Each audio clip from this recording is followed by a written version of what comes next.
At the end of this past year, in end of December, early January, sometime around that time, I recorded a video where I reflected on every single piece of media I experienced in 2025. And I was planning on doing that again at the end of this year because I think it's just a fun thing to do to refer back to my sort of Twitter media thread, but I kind of realized that doing it at the end of the year could be really overwhelming, and maybe doing it in two parts, even though I'm a little past halfway this year, might be the way to do it. So I think today I'm going to be talking about all the media I've experienced so far this year and sort of the stuff I'm really, really looking forward to. Let me just, put on my other screen, stuff that I'm really looking forward to in the next 6 to 12 months as well. Okay. So, to start off, how do we start off this year? Marty Supreme. Again, I'm saying similar to what I did with the other video. I will not be talking in depth about these, just a sentence or two, or maybe if I get carried away, a few sentences about what I think about each. But this is meant to be sort of a summary, a summary of everything I've experienced and generally how I feel about it.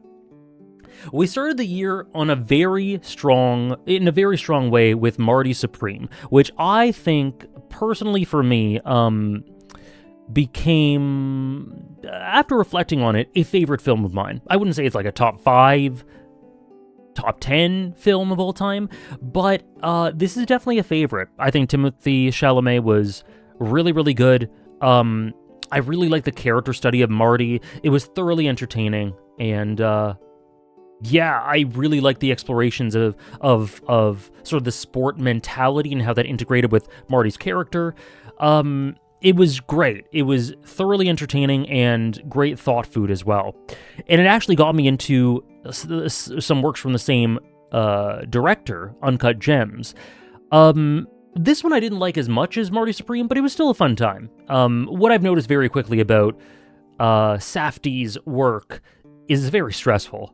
Shit goes all over the place with those films, and you never want to have yourself in these sorts of situations, and it's super chaotic, and everything goes wrong, and yeah. But sorry, this is a fun film. I liked it. I didn't love it, and I was more engaged with Marty Supreme, and I like Marty Supreme quite a bit better, but it was still good. I then watched 100 Meters, 3 films in a row. This is written by the same writer that did Orb, the anime, and I loved this. This is animated incredibly creatively, and a lot of people talk about the animation, but it's also just a really good, focused, tight sports story with deceptively really good characters and tons of fun and hype in that way, but it's also got a lot of pathos. I adored it. Next up, I checked out the HBO miniseries Chernobyl. I've been actually looking at this for a number of years to check it out. I hated this. Not actually. But this is such a well-done series, but it is a well-done series that is meant to horrify and evoke just awful feelings because of the realities of what it entails. This is not for the faint-hearted. This is genuinely depressing. I try not to think about this story, but that's kind of what it intended to be. A very... I know there are some things about the accuracy about it that are, up for debate or up for question or whatever. I don't know the specifics of that, but in terms of what it evokes, the feelings it evokes, my God, is it authentic, and it's incredibly well done. That's why I can't stand it. I saw Knives Out for the first time. It's a fun movie.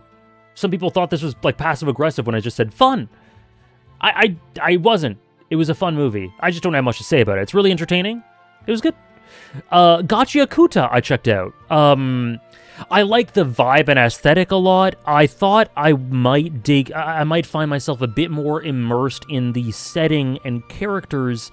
I watched the first few episodes and I thought I'd really find myself super locked in. And I was locked in, but it didn't grip me as much as I thought. But it's still a good series. I still enjoyed it. I have a couple of problems, but well worth the watch, I thought.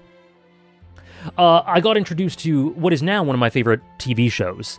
The Pitt Season 1, super incredibly bingeable, but also at the same time, I find sometimes with TV shows, if they're very heavy subject matter, heavy emotions, I can't really binge that easily. But the Pit is simultaneously incredibly heavy and dreary at times, and very, very weighty, but very bingeable. And that's a really great culmination. And the premise of 1 hour, an episode for a workday, and how you see the healthcare system and the critiques of that, and the really awesome characters. It's just a incredible show. I'll talk about season 2 as well. I think season 1 is the slightly better season. I think it's a bit more well thought out and structured, and the novelty is there in season 1 for what each season of The Pit would entail. And I think there are a couple of mistakes in season 2. Nothing huge, but I think there's a bit of an imbalance in the character prioritization. Season 2 is incredible for Dr. Robbie at the expense of some other characters who I loved in season 1, so it's a bit less balanced for me. But I still loved season 2. I still love season 1, and together, The Pit is one of my favorite TV shows. Not quite at the level of something like Mad Men, Black Sails, Succession, Breaking Bad, Andor, The Wire. Not quite to that extent, but just below it. I love it. I rewatched Andor. You guys know my thoughts on Andor. It's one of the best television shows I've ever seen. It is in the top tier. I checked out Uma Musume Cinderella Grey Part 2. Don't have a lot to say about it, but it was more of the same from Part 1. Really enjoyed it. Oguri Cap, I really liked. Very sports shonen core. Lots of fun. I checked out Shogun Season 1, which I'd wanted to watch for a couple of years and finally got to it. And I really liked it. I think it's beautifully directed. It's beautifully poetic. I really like the characters. There were some things about it that I felt maybe were not as fleshed out as they could have been. Maybe some jumps for some characters that felt a bit strange at times. And once I learned this was an adaptation, that made sense. So I bought the books, and I think I've talked about it in the past. Maybe not super soon, because I have a lot of books on my radar, but in the future, I would love to read the book. I actually bought them, so I own them. I gotta check it out. I'm really excited for season 2 as well. It gave itself an unenviable task with the way it ended. I think there's a lot for it to do in season 2, but I'm there for it. I really like the characters a lot. And in spite of, I think there being maybe a bit of richness lost in the adaptation, I really liked it. I thought it was great. Red Dead Redemption 2, one of the best stream experiences I've ever had. We did this for a number of months, on stream. One of the best stream experiences I've ever had. One of the best video game narratives I've ever played, with one of the best casts in video games, incredible voice acting, some of the best visuals you're likely to see in any story ever. Poetic, emotional, beautiful, just beautiful little moments. One of the best video game settings. Like, it's got everything. I do think there are problems, and you can check out the VODs on my VOD channel to see exactly what I mean. There are some problems with the gameplay side of things, with some UI stuff, some unintuitive stuff. This definitely is very clunky in certain ways in gameplay, but luckily they're only minor annoyances, and it still is not enough to hold this back from being one of my favorite video games of all time, with some of the best moments, best characters. I'm going to be thinking about this one for a long time. So much so that I actually made it a goal to replay this on stream. At least a couple of years down the line, but to replay it, which I've never done. That's how much I love it. Legend of Heroes Trails Beyond the Horizon. I've actually made a dedicated video for this on this channel, so I won't bore you with repeating myself. Overall, a good game. Very flawed, very uneven in places, but where the positives outweigh the negatives. and I'm very excited for the next one. Again, you can read this if you want to. You can watch my review for it on this channel if you want to.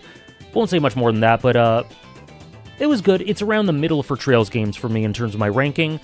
I was overall a bit let down because I wanted to be higher up, especially given the characters involved in the premise. That's a bit loud. Let me change this. But it was still a positive experience. Kagurabachi. This is another one that I feel I don't need to explain much, because I've streamed every single chapter of this up to this date. And I love it. I love it. Endlessly creative, incredibly bold, not afraid to tackle some incredibly sensitive subject matter and take some stances that are so bold and courageous that I love. There are a couple of maybe teething issues with some certain things, but they're very, very minor. And overall, it's one of the strongest opening acts to a manga or anime I've ever seen. With a great cast, especially the antagonists are unreal. That is so imbued with such hope and spirit, and builds on its own legacy, and is I'm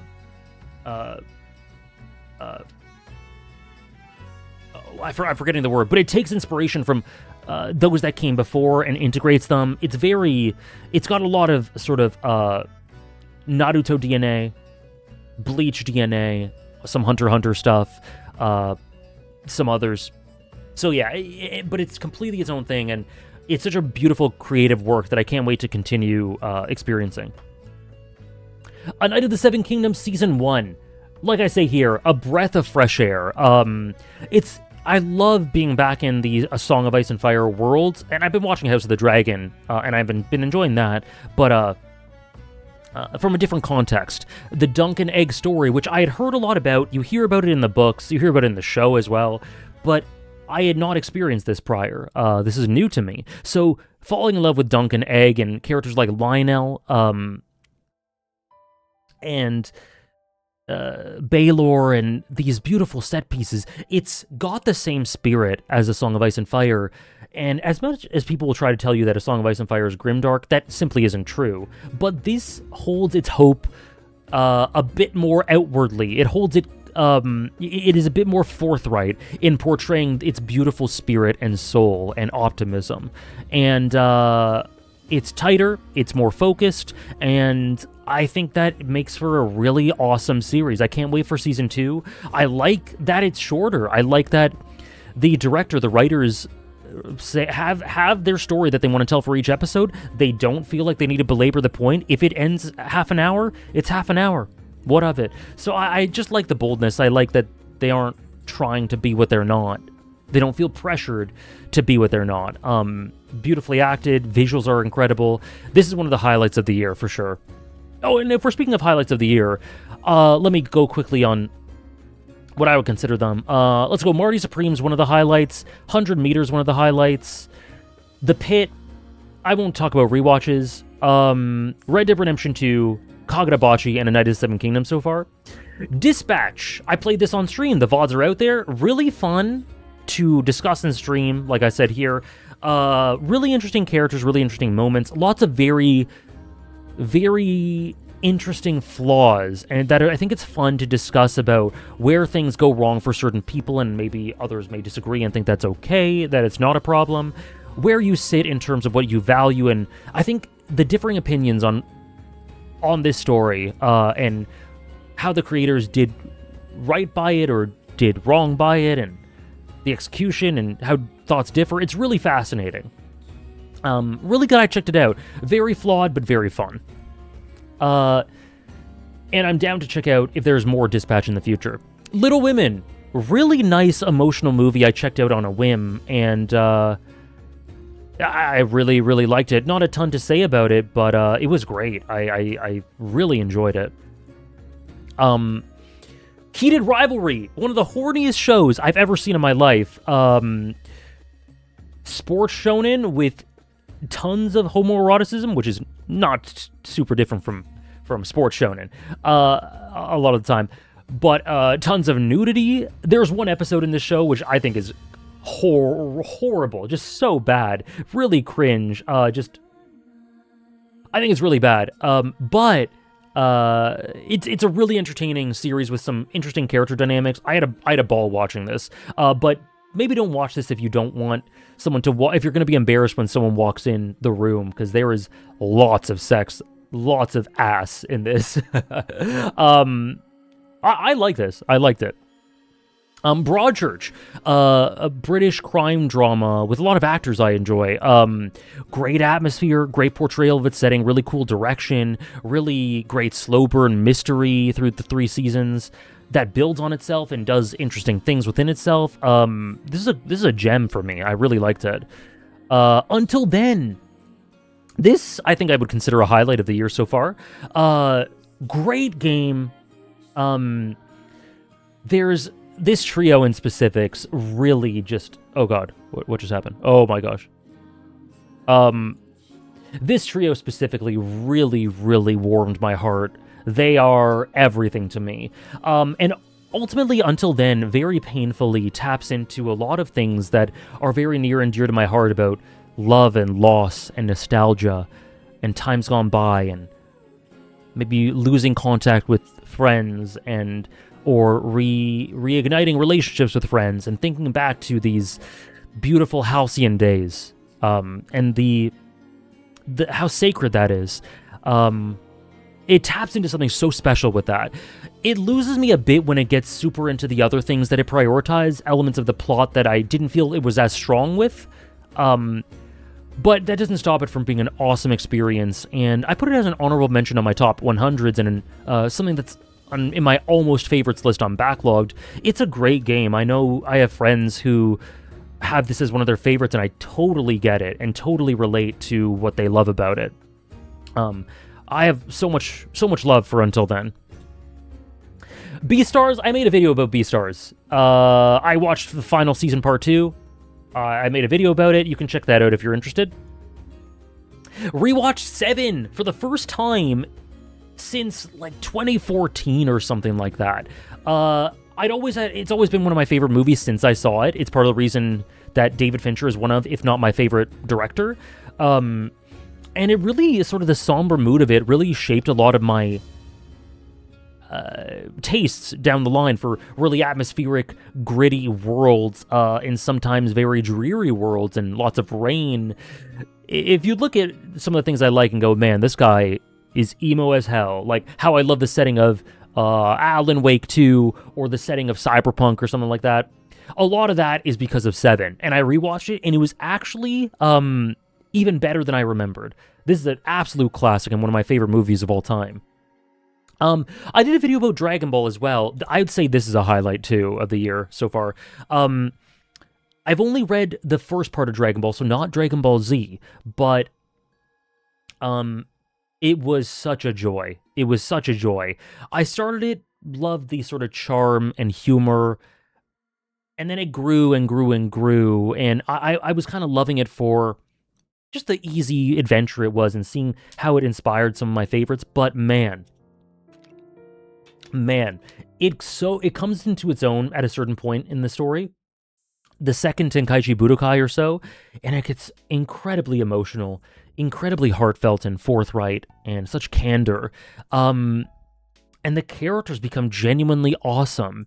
The likes of Goku and Master Roshi and Piccolo and the cast is just so good. I love Bulma. It's a really good cast, and I remember a few episodes from Dragon Ball Z. I've talked about this in the Dragon Ball video, and I can't wait to get to them, but the journey towards it has been so great. I'm going to pick up Dragon Ball Z again on stream after I finish Tokyo Ghoul Re, which will be maybe a couple months or so, and I can't wait. I can't wait to get back into it. It was a joy. I checked out Fallout Season 2, a bit of a scattered, uneven season where some plot lines are really interesting and others are not, but it was cool that it sort of dwelt on the games that I enjoy so much. It's really cool to see them bring that to life. It was okay. It wasn't bad. Innocent. I've been trying to read Innocent. I've been wanting to read Innocent for years now because of the art. And I read Innocent and Innocent Rouge, and I think there are elements of the storytelling that can be a bit, like I say here, clunky, that flow in a weird way, that don't sequence in a way that it can be kind of turbulent. But what really shines is the art, the era, and the atmosphere of the era, this incredibly gothic, sort of Victorian aesthetic, and how it is so creative in its presentation to get its themes across. Across both Innocent and Innocent Rouge, the sequel. It was a really positive experience. I really enjoyed it. I was glad to finally get into it. One Piece Live Action Season 2, I actually made a video about this on this channel, so you can check that out. Chainsaw Man Part 2. Very... I was going to say mixed. I'm not going to lie, I'm quite negative on Part 2. I feel like it introduces a lot of good ideas and, in my opinion, does not follow through with them in a satisfying way. I understand the creative ambition. I understand what it's doing. I know what it's doing with certain character arcs that are cyclical, and how it's very authentic for these characters to, specifically Denji, to repeat a lot of what he's gone through in a new context, and how it's a one step forward, two steps back sort of thing. But I think if you're doing that sort of thing, and that has merit, don't get me wrong, it has definite merit, but I think if you're doing that sort of thing, you need to keep the story fresh. You have to keep it interesting. You have to keep the characters engaging and other things fresh at the same time. I've seen stories in the past, like, in my opinion, Bleach, or something like Final Fantasy XIV, which really, or Yakuza, which really pay heed to the structure of previous entries or previous arcs, but keep things fresh in a way, keep things engaging. To me, Chainsaw Man Part 2, I'm with the idea of the vision it has with Denji being a cyclical character who has so many patterns he can't get out of. But I think if you're going to do that, I think it needed a stronger character cast, a stronger plot and direction of the story. To me, Part 1 is just better in every way. But there were positives. I liked Asa. The ending gave me some things to think about, for sure. And I'm looking forward to whatever Fujimoto does next. Innocent Rouge, already talked about it. Frieren, I enjoyed it. Everyone talks about this. I don't think I have much to add, but I liked it. Looking forward to the next season. Jujutsu Kaisen Culling Game Part 1, Season 3 Part 1, straight up one of the most creative, ambitious, balls-to-the-wall shonen, beautifully cinematically directed,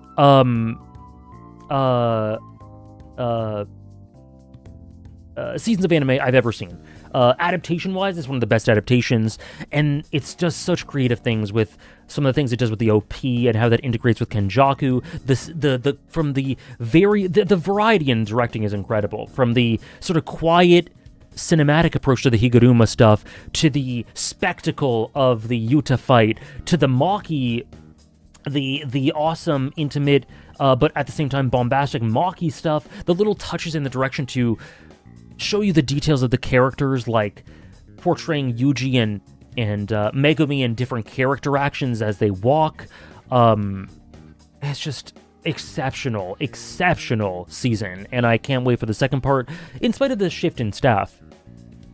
Fate Strange Fake Season 1, I really enjoyed. I think I enjoyed it a bit more until a certain character death happened, and then after that, I felt my interest deteriorating a bit, but overall, it was still a lot of fun, and I like the callbacks to Fate Zero. Trigun Stargaze, unfortunately, very underwhelming sequel to Trigun Stampede. I found it was really feeble. It didn't really have a cohesive direction, visually or narratively. I think it makes all the characters less interesting, unfortunately. I don't think it knows what it wants to be. It was unfortunately quite a disappointment. Give me a second. I actually just recorded a... Wow, this is crazy. Literally on camera. I just recorded my review of Dune Part 1 and 2, and it just finished processing, so I'm uploading it right now while recording this. Beautiful. Crazy. Sure, let's upload it right now. That's funny. You got some behind-the-scenes stuff there. So just uploaded that. That's fun. So yeah, Trigun Stargaze. Bit of a disappointment, unfortunately. Ikoku Nikki! Oh, okay, sorry. This is one of the highlights of the year, by the way. Jujutsu Kaisen Culling Game Part 1. Ikoku Nikki, another highlight of the year. So honest and raw with what it's trying to say, with the character work and the very real approach to trauma and grief and loss. But, like I say here, overwhelmingly tender and warm in response. I adore this dynamic between these two. Makio is one of my favorite characters that I met this year. And it's so tender, and it's so warm, and it approaches very serious subject matter with such an empathy and such a tact that I loved. Rewatched Parasite. It was one of my favorite films before the rewatch, and I liked it even better after it. Masterful movie in every single way. Like, man, just look at this. Look at this. What this movie does with verticality, just how it looks, what it does with the characters, the themes, it's unbelievable. Alan Wake 2! This is one of the highlights of the year, without a doubt. I played this on stream. Let me just read it. I think... I won't read all this, but it is a creative tour de force. It melds so many different mediums together so effectively. It's one of my favorite video game settings. It's so, it's so beautiful visually, but the narrative is right on par with the visuals as well. It's incredibly creative. It keeps you thinking. It does so much to comment upon the idea of narratives and video games. It is everything. Atmospherically, it's so up my alley. I had such an amazing time. And the character work is an upgrade from the previous Remedy works as well. On stream, I also finished Jujutsu Kaisen Modulo. I'd say this was a highlight too. I was really, really stunned at how good this was in such a short amount of time. Only 25 chapters, but man, the cast is so well done. It's so incredibly efficient. I think it gets across what it needs to with aplomb. I think Gege has learned from some of the mistakes of Jujutsu Kaisen proper to maybe follow through with multiple plot threads with more consistency and more balance. And it does things with Yuji's character that is out of this world, and introduced so many new characters to the cast that are right on par with the incredibly, what I think is underrated cast in Jujutsu Kaisen proper. And it's just so good. I loved Modulo. I was so glad I streamed it. Then this, I made a video about Pokemon Legends Arceus on this channel. You can check that out, so I won't belabor the point. But I will never pass up an opportunity to gush about how much I care about Pokemon Legends Arceus. It is so, for me, it is so brimming with heart and a celebration of what Pokemon is, and a celebration of Sinnoh and Pokemon as a concept and history and lore, and everything I love about Pokemon is in this game. I've decided that it's actually my fourth favorite Pokemon game. I truly adore this game. The Pit Season 2, talked about that already. Pokemon Legends ZA, I talked about starting that in my Legends Arceus video. I didn't like this as much as Legends Arceus. I don't think it capitalized on the same things, but what I loved is that it changed things up. It's very fun and vibrant. It's got characters that pop, that are lots of fun. The music is great. The narrative is pretty decent and solid as well. It's got a lot of heart to it. I enjoyed the gameplay. I enjoyed the gameplay a lot, but I think the way that they structure encounters and the routine of how to progress through the story got a bit monotonous. But it was still a very enjoyable experience, and I liked it, and I'm glad I played it. And I'm looking forward to more Pokemon works in the future. Yeah, I have a lot of time for Legends Arceus. Legends ZA. Legends Arceus was a highlight of the year, if you couldn't tell. I read Tokyo Ghoul Jack in preparation for the Tokyo Ghoul restreams. Really good little short story that I guess is revelatory for Arima. By the way, I don't know if you guys can tell, but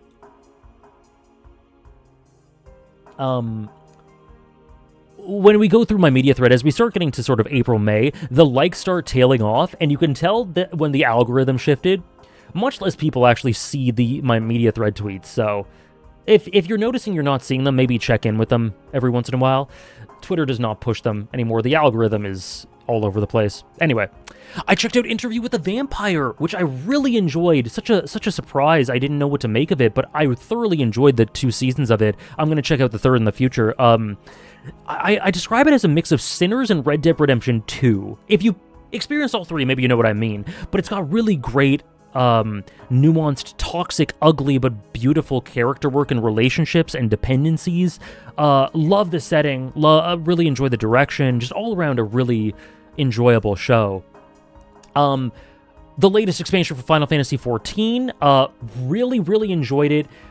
Holmorut and Calyx are really interesting, and it makes me more excited for the future of Final Fantasy XIV than I've been in a couple of years. Yeah, I like this. I like this. It was kind of just the average 14 modern expansion. Nothing too crazy, nothing super impressive until the end. And that end, oh boy.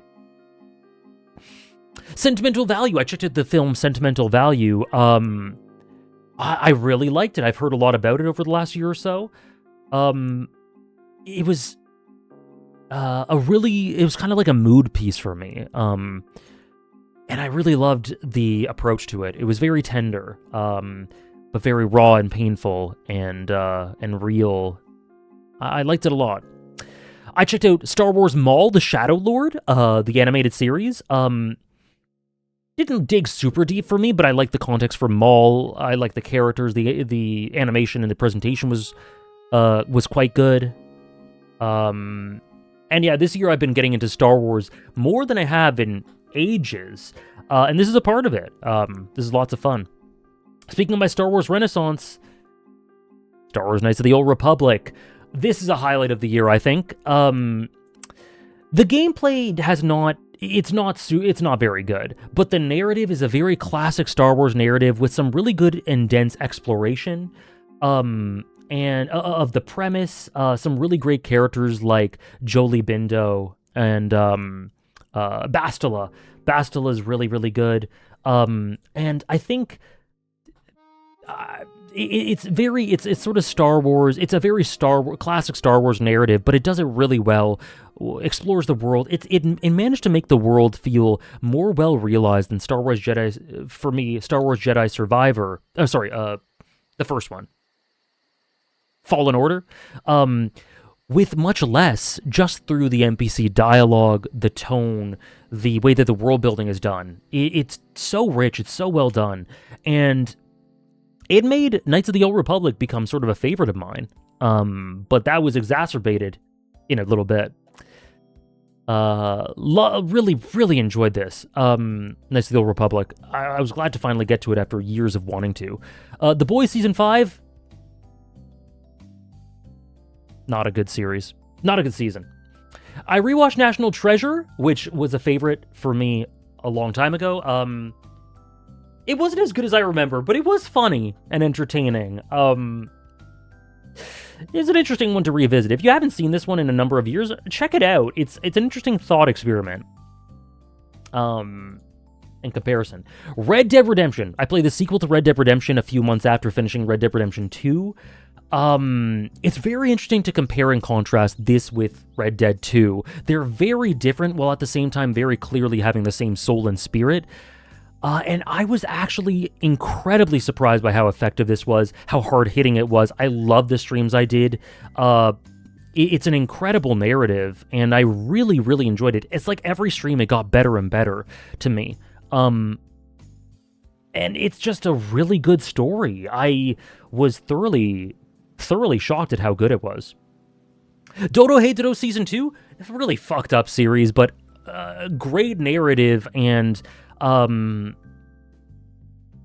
if you're looking for a really grimy, impactful, visceral series with lots of darkness and grittiness and brutality and disturbing stuff, but also heart and eclecticism to it, Dorohedoro can't get much better.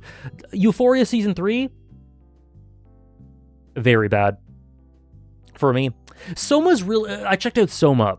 Really interesting story, really interesting game. I really have a lot of respect for the narrative and the creativity within it, but I found it very, very frustrating to play for a number of reasons. it got very tedious. The encounter design stopped being scary and started being just annoying. The navigation I found to be quite tough, and it didn't really telegraph itself in the progression very well. Lots of flaws, but I really have a lot of respect for the narrative. And then I also finished Star Wars Knights of the Old Republic 2: The Sith Lords. This is an unfinished game. It's very messy.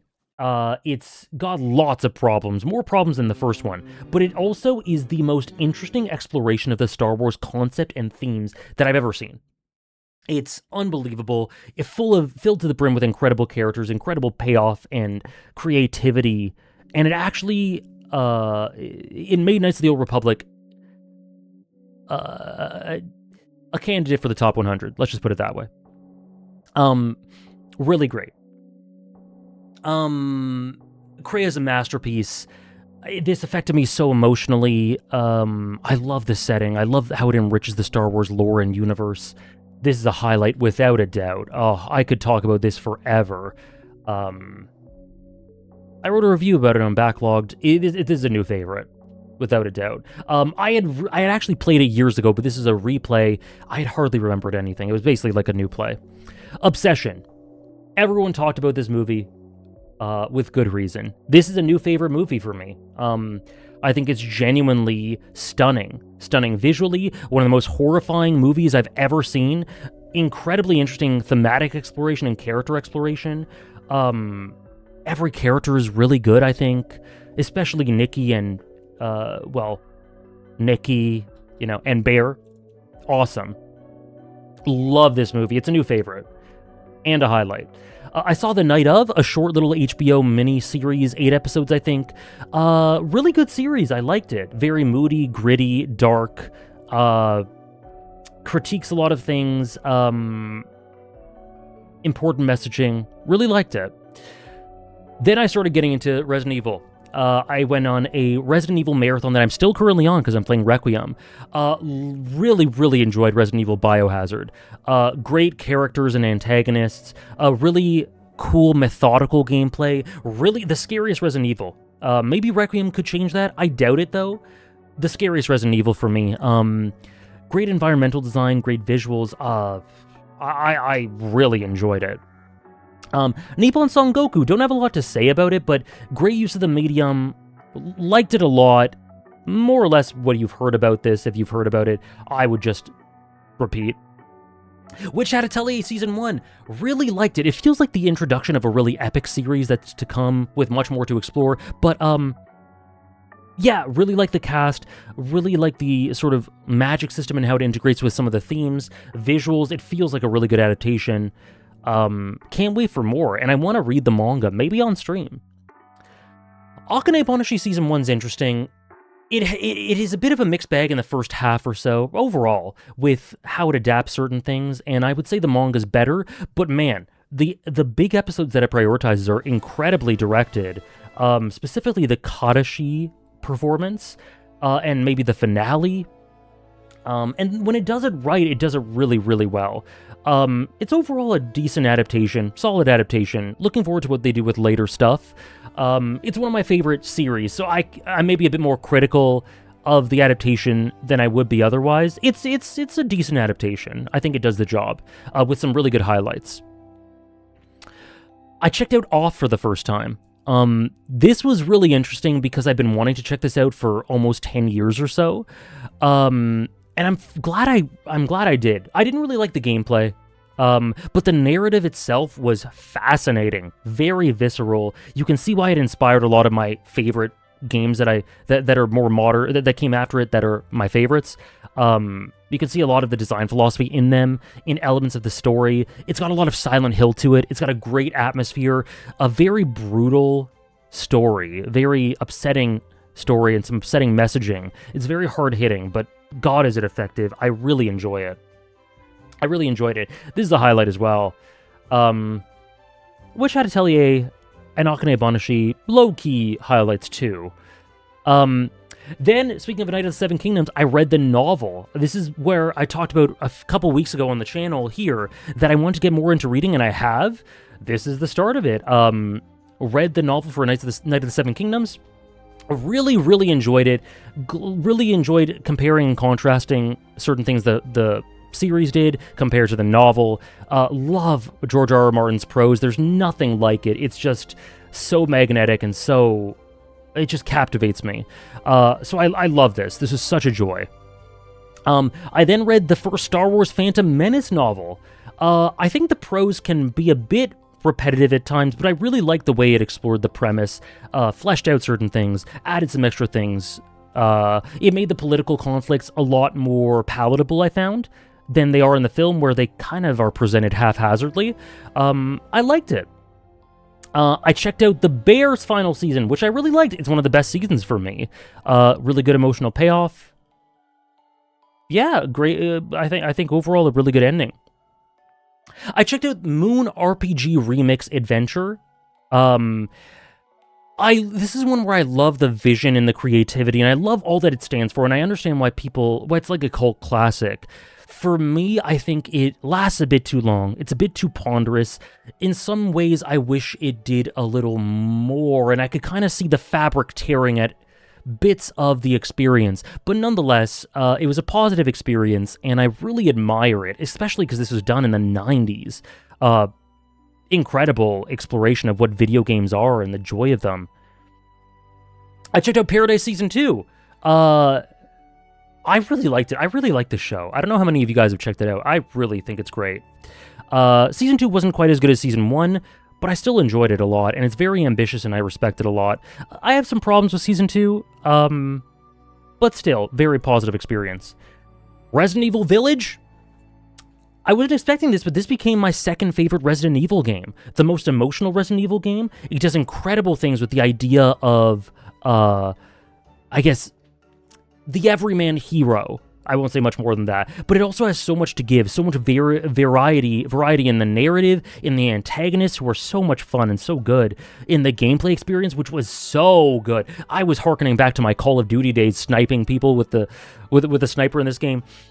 It's so fun. It's such an adventure, and it's such an incredible ending. My second favorite Resident Evil. I don't think that's a super common take, but I stand by it.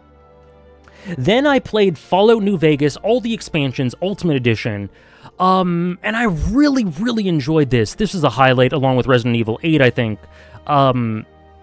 It is the most video game ever. It's so fun to upgrade and decide where your stats will go, and decide where to accumulate your stats and all that, and where you want to prioritize and all that. Sorry, I'm just gushing and being redundant.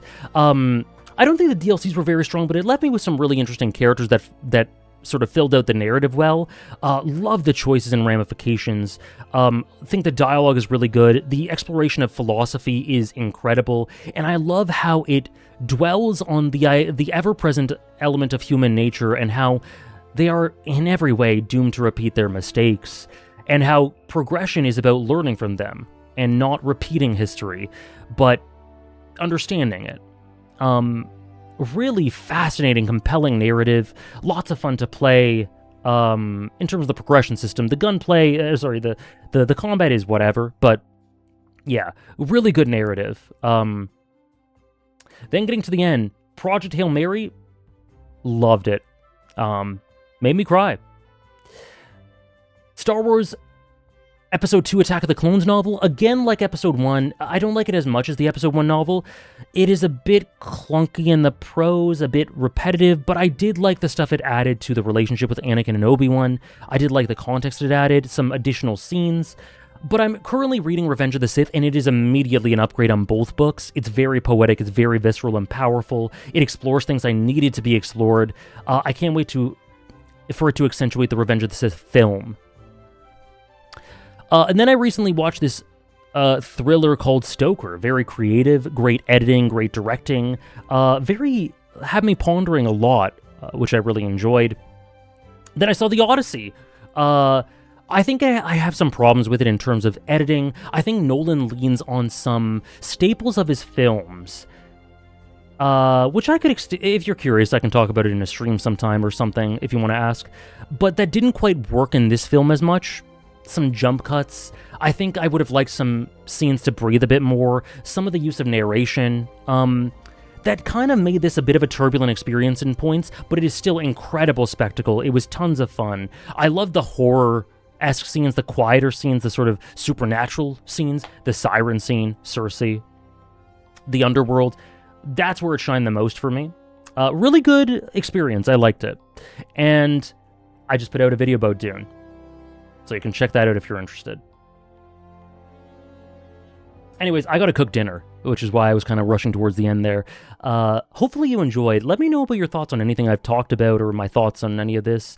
And going forward, there are so many things I'm looking forward to. Metal Gear Solid Master Collection Volume 2, so Metal Gear Solid 4, Peace Walker 5, Dragon Ball, the rest of Tokyo Ghoul, Dragon Ball Z, more books, Star Wars Revenge of the Sith book. I'm going to be rereading Fate Stay Night and Hollow Ataraxia. I want to play the Suda51 games and Planescape Torment. I want to check out Blade Runner. The show Widow's Bay, I'd love to check out. I'm rewatching The Sopranos, more Hunter x Hunter chapters, more One Piece, Kagurabachi, Bleach episodes, and maybe Hell Arc going forward. I want to check out the Mass Effect series. There are games coming out. There's Evercold for Final Fantasy XIV, Final Fantasy VII Revelation, Deltarune. I'm going to start playing Chapter 5 soon. I want to check out the First Law books. Edgerunner, Cyberpunk Edgerunner Season 2. There's so much I'm excited for, which maybe a bunch of that you'll see in the part 2 of this for 2026. But as for now, that's all I got. Thank you so much for listening, and I'll see you next time.